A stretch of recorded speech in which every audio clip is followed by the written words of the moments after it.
My next guest on the 1% Project is Billy Naveed. He is a Chief Strategy Officer at Smile Group. Smile is a venture builder based in Asia. Billy has spent 20 plus years in the financial industry with the likes of Morgan Stanley and Credit Suisse. He was also the Chief Strategy Officer for the fast fashion unicorn brand Zilingo, and he is the founder of the Young Founders School. In this conversation, he talks about his journey from finance to venture building, what he learned about leadership at Zilingo, what are the disruptions in the financial industry, who is a venture builder, and his learnings from building the Young Founders School. The show notes for this conversation, the key takeaways, as well as the transcript is available on the podcast website, which is 1%.live. We kick this conversation off with Billy talking to him about his career from finance to a venture builder. The journey for me from finance into entrepreneurship has really, I think, been one of continuous self-discovery. The way that I think about my career path is really building out like a tapestry of skills and kind of experiences. Because I don't know if I'm blessed or I'm cursed with this insatiable curiosity about random things, mainly around technology. I love to learn, I love to discover, and I have this like very itchy feet syndrome where I'm always like, if I'm not learning about new things or deeply understanding what I think is the next big thing, I get very frustrated. That has driven, me to do many things. I learned to code at the age of 13 and accidentally started my first business at 14, helping write code for people online. And actually the reason I got into finance was my parents were like, oh, this computer thing won't go anywhere. And I didn't know any, entrepreneurs. I didn't even know what entrepreneur was back then. As a kid growing up in the north of England, I was extremely blessed to have some amazing opportunities. Internship at Goldman Sachs, graduate at Morgan Stanley. It was still something that I never even dreamt would be possible for someone of my background. And they were incredible companies to work for, absolutely incredible companies to work for. I think each of those steps fed a different part of my personality. So like finance fed my ADD because you're always looking at new things. It helped my understanding of how interconnected the world is. Gave me this amazingly broad outlook on life and the world, and gave me a wonderful network that at such a young age to be given the kind of responsibility that I had is just unparalleled. I don't think you can get that in any industry. And then building Young Founder School was basically scratching my own itch because I was trying to really solve the reasons that I never went into entrepreneurship, trying to help high school kids who, like me, were entrepreneurial but didn't know the first thing about what to do with it, and particularly reach these underprivileged communities around the world. And then moving on into Zilingo, that was baptism by fire, and going into a company that was scaling like nothing I'd ever seen before.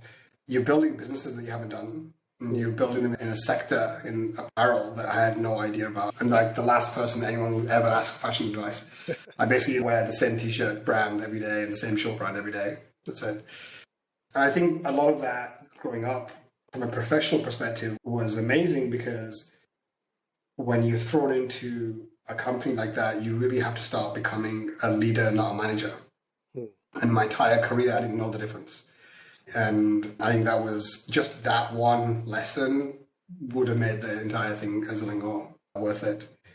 Now we're at Smile Group, we're doing, I'd say it's more towards almost investment side. It's researching, looking at new business ideas, investing in other entrepreneurs, and then utilizing and actually really understanding what is your own USP. Like, how can you help these founders? And really now I think it's becoming very clear that I'm using all of my previous knowledge and network and all the things that I built in this tapestry. Now it's all coming together. Brilliant. Tell us about your DJ gig. Isn't that what got you to Asia? Yeah. So when I arrived at university, it was very sad. My My dad, he was actually an entrepreneur. He arrived in the UK, same story as most immigrants, very little money, was working 3 jobs at the same time to pay his way. He scraped together some savings, built a small shoe shop in the town that we brought up in, because he was like, oh, shoes are a stable industry. Like everyone needs shoes. So that's what we did. And so my earliest memory is actually wearing a little suit. It was a black suit with an orange shirt that I'd chosen. Okay. Obviously, you see my fashion sense even then was super terrible. And so I literally, I think my earliest being 3 or 4 years old and working in the shop on the weekends. Okay. And that shop was actually quite successful, and he ended up building a shoe factory. Mm-hmm. And then during the kind of the late 80s, early 90s, the business went from doing super well to doing so badly and just getting killed by Chinese manufacturers. And obviously you can't compete with that kind of cost base. And yeah, basically the factory went bankrupt, and everything that he'd worked for his entire life went out the window. And actually looking at that was one of the reasons why I was like, I'm never going to be an entrepreneur, because I just couldn't. I saw the pain and the drama that our family went through. I was like, I can't have that for my life. Yeah. Obviously, that's not how it turned out, but that was my intention first. And then, so when I arrived at university, like I literally had no money, and I very quickly realized that I needed to find a job, otherwise I wouldn't be able to afford to live. And it was very unusual at Warwick because most of my friends there are from middle-class parents, and they were very privileged in that they didn't need to do that. So I was like trying to rack my brains and, hey, what could I do that I can earn money, still like party with my friends? And then it just suddenly struck me like, wow, this DJing thing could be really, really cool. And I loved music. I loved house music in particular. And what was unique about Warwick was we had a campus of 3,000 people, and nobody was leaving the campus because outside of it was Coventry, and they weren't very welcoming of students. And so, yeah, you had this like amazing opportunity to basically DJ to 3,000 people. It was the second largest nightclub in the country at the time. Wow. And so somehow I bought a secondhand DJ set. There was no YouTube, obviously, so I taught myself how to DJ by begging people that I knew who were DJs in the campus to teach me, and just practice hard every day, every night. I'd just be practicing. And then, 6 months later, I auditioned. And literally, my audition, I learnt like where the track should be exactly so that it would mix well. Like it was, like anything had gone wrong, I wouldn't know what to do to fix it. And yeah, somehow I got the job, and yeah, the rest is history. And so the reason I came to Asia was because Warwick was such a big university, they actually could afford to hire really big name DJs. And I graduated to becoming head DJ. And so I'd basically be hanging out and DJing before or after these like huge superstars. And they'd come to us because university, it was all very early, right? So you start the night at 9 o'clock, whatever. And the real DJs, they had their nights at 2, 3 a.m. That's when they'd come and play. So they'd happily helicopter up to Warwick, play a set, some money, and then go and still do their day job or night job. And yeah, through that, met awesome DJs who got me like crazy good gigs. Became resident at Ministry of Sound and Pasha in London. I was graduating, and then basically through that, my agent was like, hey, do you want to go to Asia? I've got some people that want some DJs, you want to go? So yeah, technically I was on a world tour. Although that sounds way more glamorous than it was. Basically me with a backpack with a bunch of records and a buddy, and backpacking through Asia, DJing at various nightclubs to make money. Brilliant. You touched upon something which was very interesting at Zilingo. You mentioned there you learned about, or you realized about leadership versus people management. Right? What was that realization? You know, I've been brought up in an environment where pretty much like the stick and the carrot is your bonus, right? And that's it, right? That's people come to work. Look, I absolutely love my job, and most people in finance do. But here's the reality. Would you be getting up at 4:30 a.m. every single day and doing what is, an incredibly intense job if you got paid zero bonus? And I think the answer for most people would be like, hell no, right? They'd be doing other things. And so that was the environment I brought up in. Like my bosses, who most of them love to bits, but like this concept of having a one-on-one is just completely alien. Like you have one-on-one right before bonuses, basically. So usually the first time that you go into their office, unless you like had a compliance breach, and that was pretty much it. And going to Zilingo, and I really remember making so many mistakes when I arrived. Right, like I had an awesome team, but very young, 24 years old, some of them 23 years old. And I remember the first time I asked someone to do something, like a project, he turned around to me and was like, why? I was like, what do you mean, why? Like, again, in banking, like if somebody asks you to do something, you just can't do it. Like, why? And what I realized, and this is also honestly through a lot of leadership coaching that Zilingo gave, every C-suite person had a leadership coach that worked with them, was that these young people weren't at Zilingo for the money. They definitely were not there for the money. They were there for the experience. And they were there to be taught.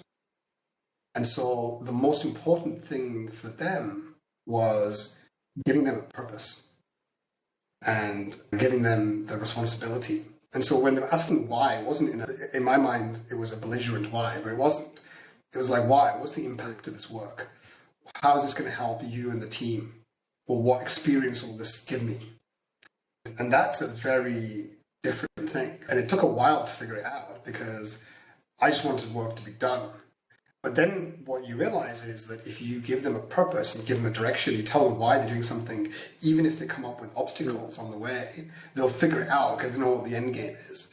And unlike in banking, 99% of the things that we did in Zilingo was they had a very ambiguous path. Right? Like I knew I wanted this sale, but how even I didn't know how to get there. And so I think empowering the young people around me that worked in my team with purpose was how you really started to move from being like a manager to leader. Because quite frankly, even if I wanted to, I couldn't manage them because I had teams in three different time zones, all various ages, all working on completely different things. Like it's not like in banking where it's relatively small teams, you're working next to each other, and there's a lot of technical risk to what people do as a manager. So that's why you find people tend to micromanage banks.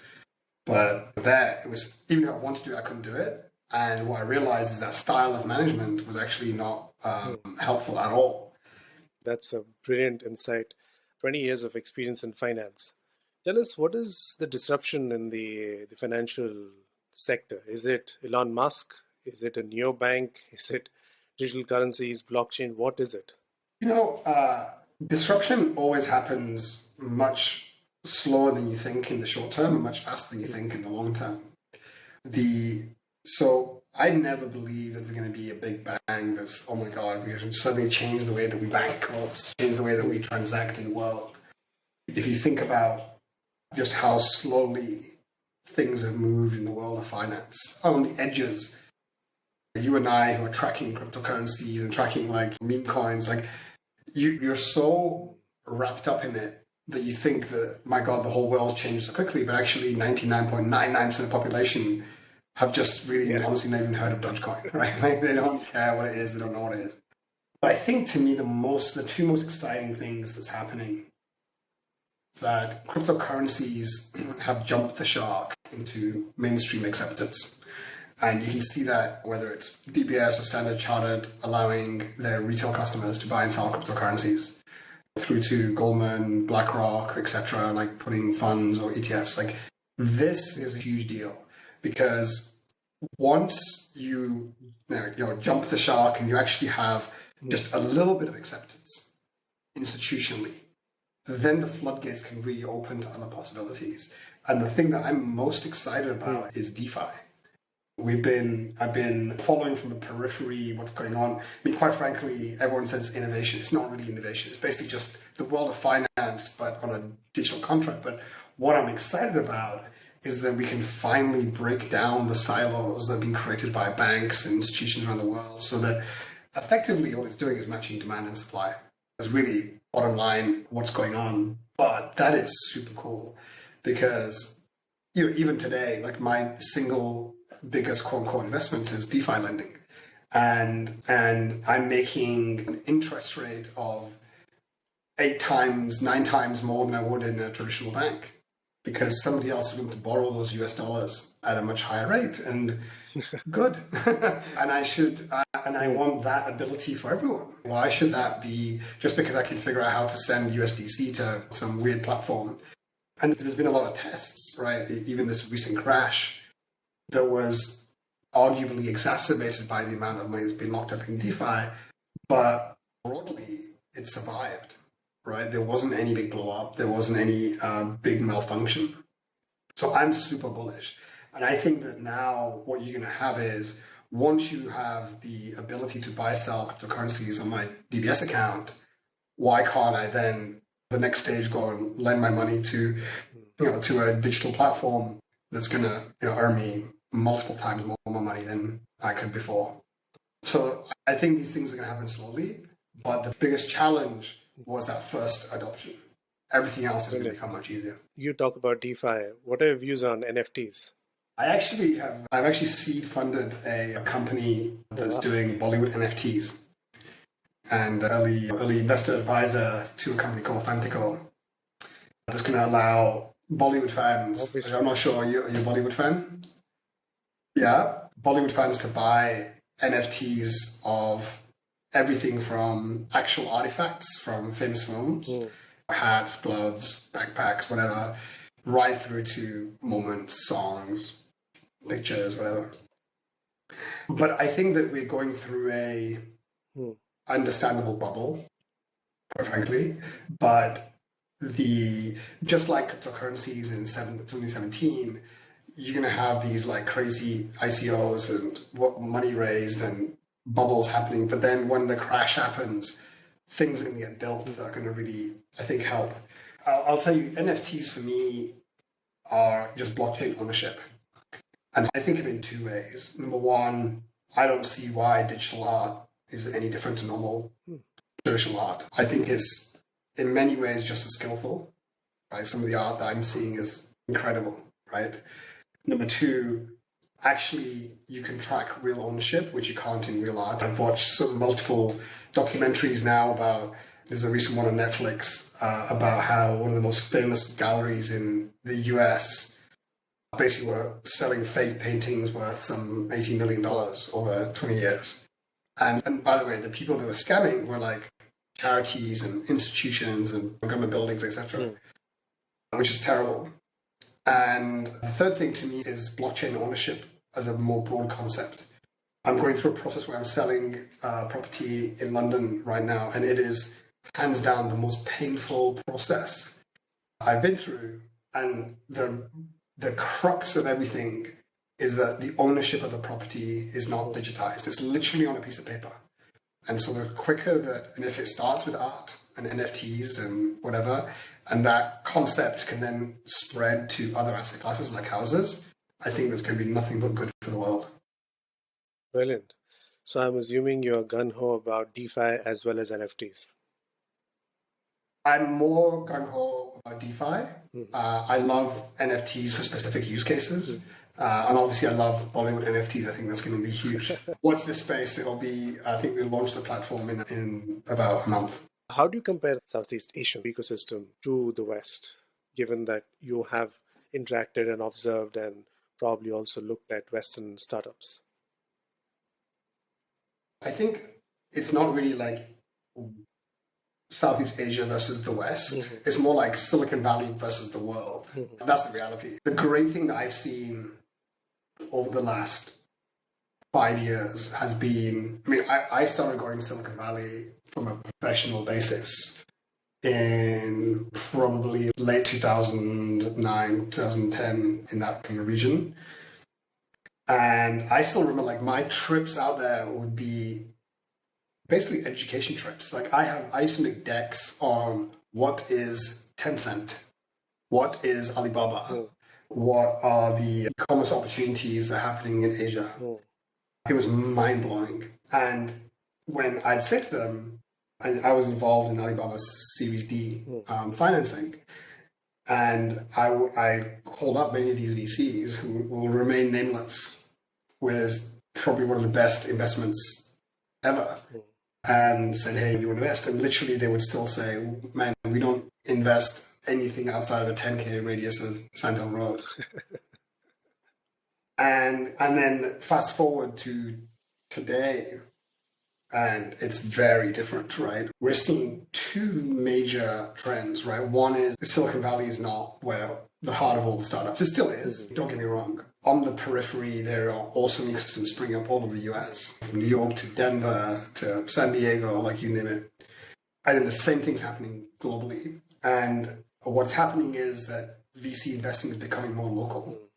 So even when I came here to Singapore, in kind of 2012, 2013, we were doing our first trips down into Southeast Asia, and I was meeting Nadeem from Gojek, pre-seed, before he even taking his first check, and William Lazaro at the time, I think, was doing $100 million in GMV. Almost all of the VCs were based out of Singapore, right? Yeah, I'm in Singapore, I'm investing. And I think more and more, two things are happening. One is that the VCs become more local. So now, if you're investing in Indonesia and you don't have an Indonesian office with Indonesian partners, people can look at you a bit strange. The second thing that's happening is international VCs not only are paying attention to this part of the world, but are investing and opening offices here. Lightspeed opened up a Singapore office. I saw this week Kleiner made the first investment in Pakistan.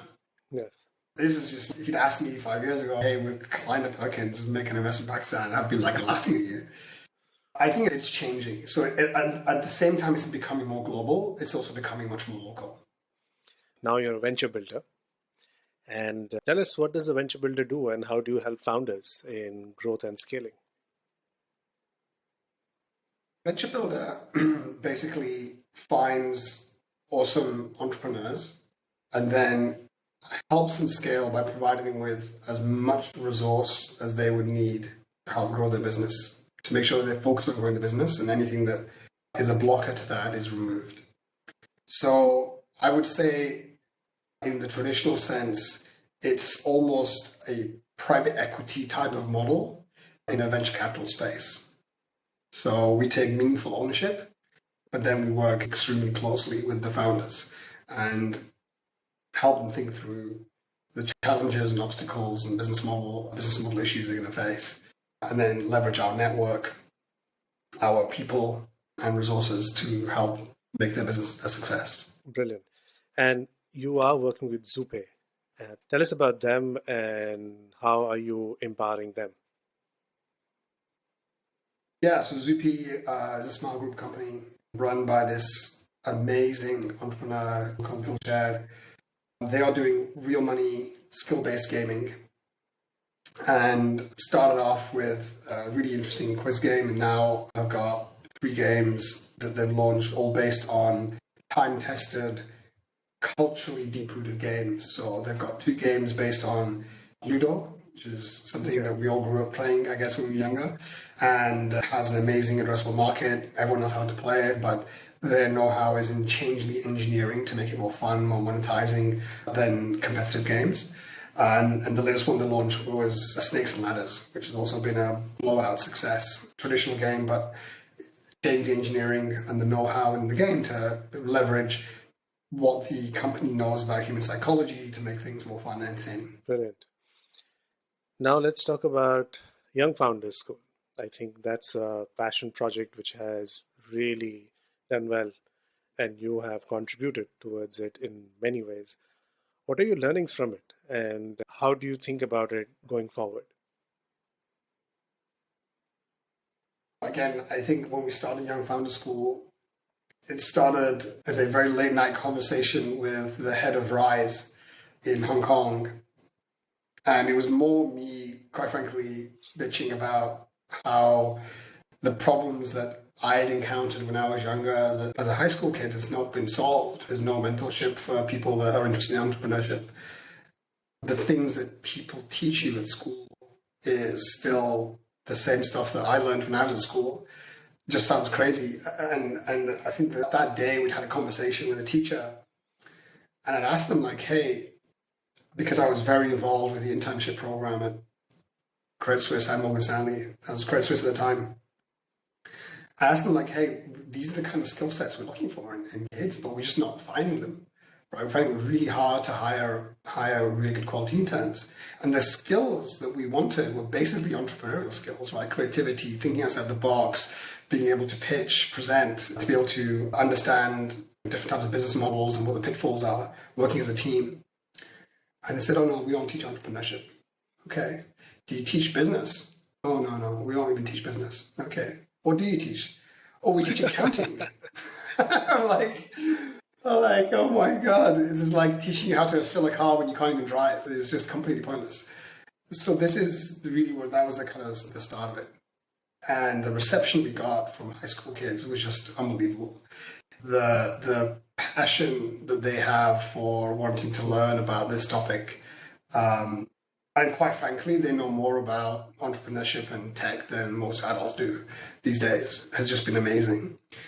And I follow some of the graduates that have come through the program, and they're starting. School wasn't necessarily about teaching entrepreneurship just for the sake of being an entrepreneur. You can still be an entrepreneur in your professional career, wherever that takes you. And some of these kids have gone to do amazing things. We put about 4,000 kids through the program. And the biggest lesson I think what I've learned is two things. One is don't just rely on the generosity of others. And the second thing is price your product appropriately. So the lessons are don't run the generosity of others is that I thought because it's such an awesome charity and I'm so passionate about it and I can make other people passionate about it that people just support it. And they did for many years until COVID hit. And then all of a sudden, like money just disappeared. And we went from a team of 5 people to having to fire every single person. It was like one of the worst days of my life. Super sad. And I didn't want it to die. And so we managed to save it. Now it's thriving again. We went through a 6-month period where it was like, this could be over.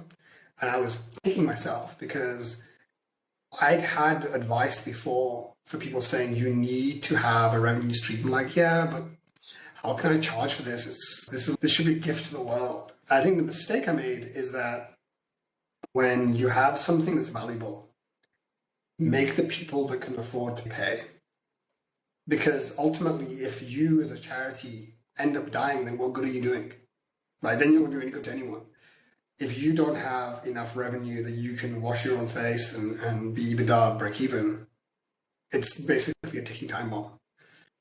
And so now we unashamedly charge for the product. We go to an international school, and whenever the team come to me, they're like, oh, how should we price this? I'm like, double it. Because right now, the one thing that is still a very big need, you can see it from spend on education worldwide, is high quality, good education with high quality experiences and mentorship in an area that is completely underserved by the local school system. People will pay for. And we will then use that money to do good elsewhere and get underprivileged kids through the program. So that's been the big lessons. On that note, we will be moving on to the exciting part of this conversation, which is a rapid fire. 3 questions, 1 word or 1 sentence. Are you ready? Okay, go ahead. The hardest part about your job? Hardest part about my job, uncertainty. 1 book or a blog that has transformed your life? Oh, that's one. I would say Shoe Dog. Brilliant. Bitcoin or another cryptocurrency? Ethereum. Billy, it was a pleasure having you on the 1% Project. Thank you.